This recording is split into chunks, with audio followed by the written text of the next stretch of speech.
People read my poetry and ask what it means. They analyze the metaphors. They search for hidden meanings. They try to decode the sadness. And they're always wrong, not because they're not smart, but because they're looking for universal truth.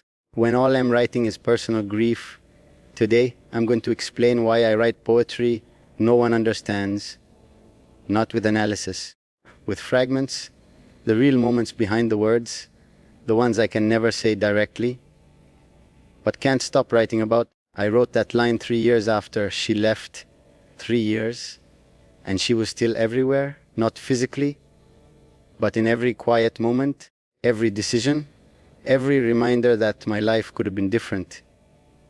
People read that line and think it's romantic. They think it's about longing, about missing someone. It's not. It's about haunting, about how someone can leave your life completely and still occupy every corner of your mind. She's gone, actually gone. I don't know where she is. I don't know if she's happy.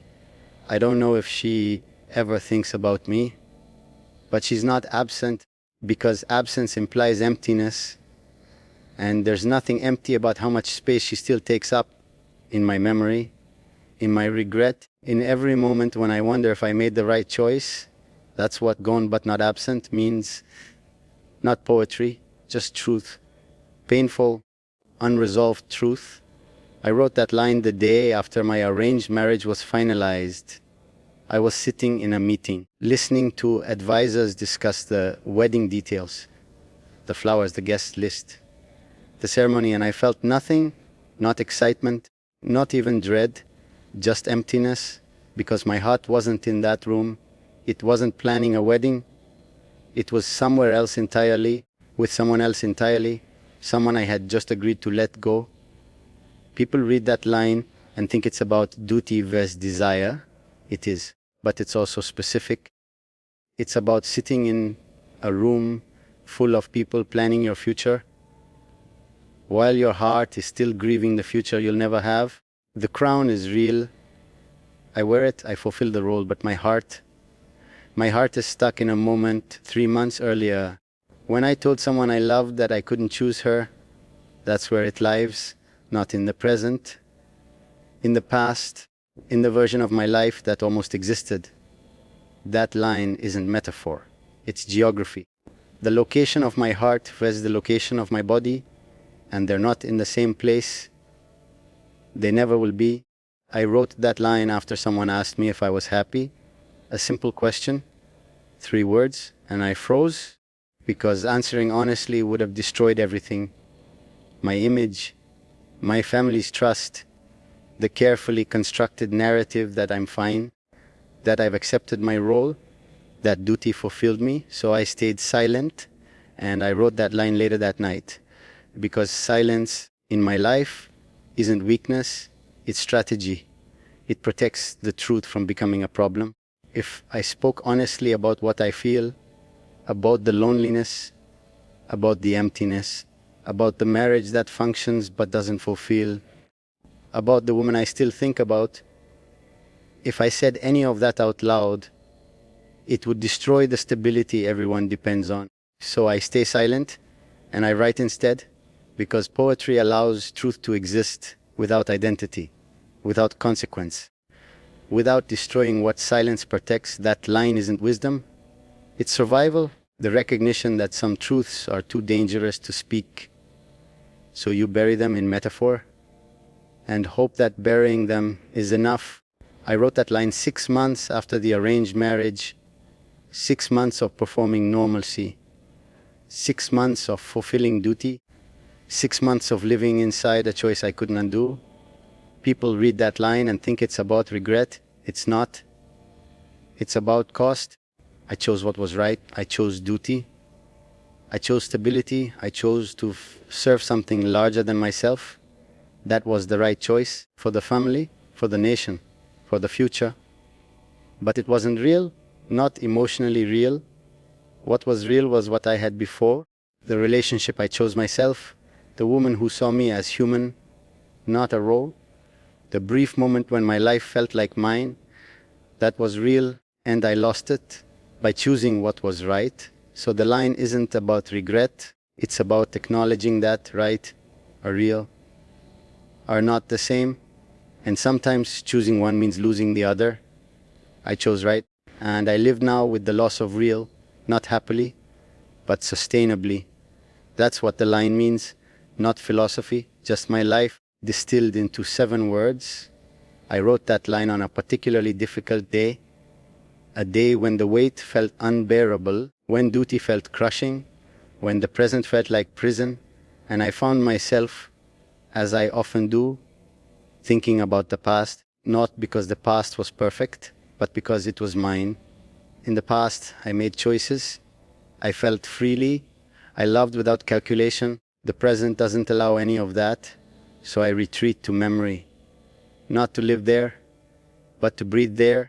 Memory is kind because it's selective. It holds on to the good parts, the laughter, the connection, the moments when I felt seen. It lets go of the complications, the pressure, the reality that it was never going to last.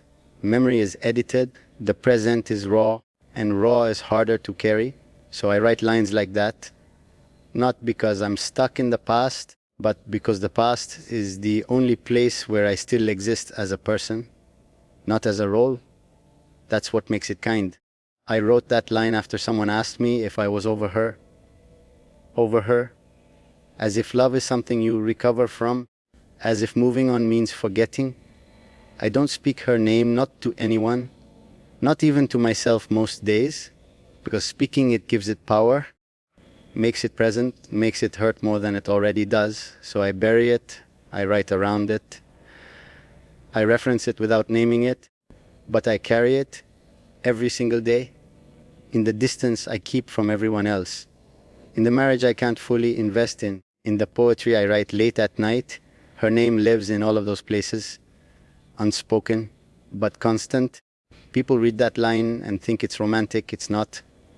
It's honest about how grief works, about how loss doesn't disappear just because you stop talking about it. You just carry it silently. And carrying it silently, that's what the poetry is for. I wrote that line 2 years into my marriage. 2 years. 2 years of moving forward, of fulfilling duty, of raising children, of existing inside the life I chose. But part of me didn't move. Part of me is still standing in that room. The room where I told her I couldn't choose her, where I watched her try not to cry, where I walked away from the only real thing I had ever had. Time moved my body forward, moved my responsibilities forward, moved my role forward. But emotionally, part of me is frozen in that moment, in that loss, in that choice. I function in the present, but I don't fully exist here because part of me, the part that felt most alive, that part stayed behind. In the version of my life that ended, that's what that line means, not metaphor. Just the reality of living in 2 places at once, the present, where my body is, the past, where my heart remains. People don't understand my poetry because they're looking for beauty, for universal truth, for meaning that applies to everyone. But I'm not writing for everyone, I'm writing for me, to process what I can't say, to release what I can't express, to survive what I can't change. Every line is specific, tied to a moment, a person, a loss, and unless you know those moments, unless you've lived my choices, the poetry will always feel abstract. But it's not abstract to me. It's concrete. It's the only way I can be honest without consequences, without exposure, without destroying the carefully constructed life everyone depends on. So I write and people interpret. And they're always wrong. But that's okay because the poetry isn't for them. It's for me and for her, the woman who'll never read it, but who lives in every line anyway. Why do I write poetry no one understands? Because the truth is too specific to explain, too painful to state directly, too dangerous to expose. So I hide it in metaphor, in lines that sound beautiful, but carry grief. Every poem is a fragment, a piece of a story I can't tell fully. a moment I can't forget, a loss I can't process, a choice I can't undo. People read my poetry and see art. I read it and see my life, not the public version, the private one, the one filled with moments no one witnessed except me and her. That's why no one understands it.